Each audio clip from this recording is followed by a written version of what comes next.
When a child is being used as a punching bag because the parent had a bad day, who cares? When the child has a bad day, nobody cares. Because children are to be seen and not heard.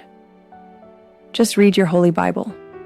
With purple whelps covering the legs, the child runs away from home. Unfortunately, police force the teenager back to live with the negligent and abusive parent. Because who listens to a victim of child abuse when the parent is a landowner and social climbing tax-paying narcissist? When the negligent abuser fears she and her husband will be exposed for their abuse and neglect, she feigns victimhood, resorting to accusing her child victim of lesbianism to prevent justice intervening on behalf of the child, swept under the rug. This teaches a child that child abuse is normal. It is pointless to report abuse, to tell police you're being abused, when they are under the charismatic spell of a narcissist.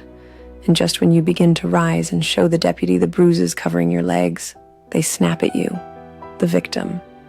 Sit your fanny down. You don't look abused.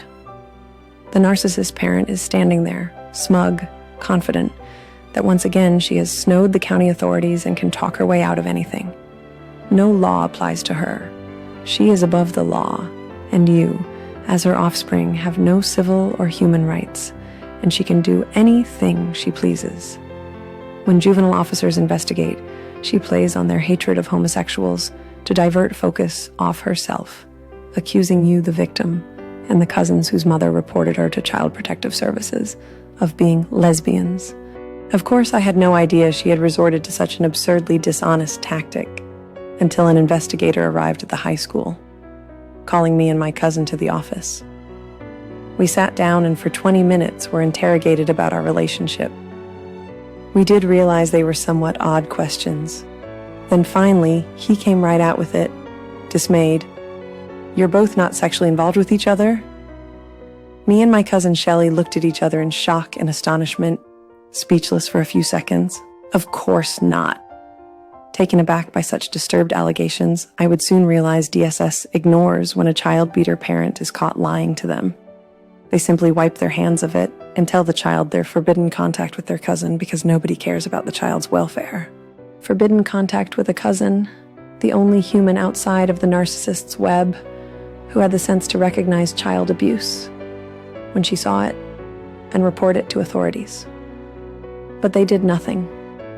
They took the word of the narcissist child abuser as gospel truth. That was the end game of the narcissist abuser, to isolate her victim from any possibility to form a social support network for self-advocacy. Thanks to the Brunswick County Sheriff Department and the failure of a so-called child welfare agency, I was shoved back behind four walls to languish in abuse and isolation. Nobody had my back.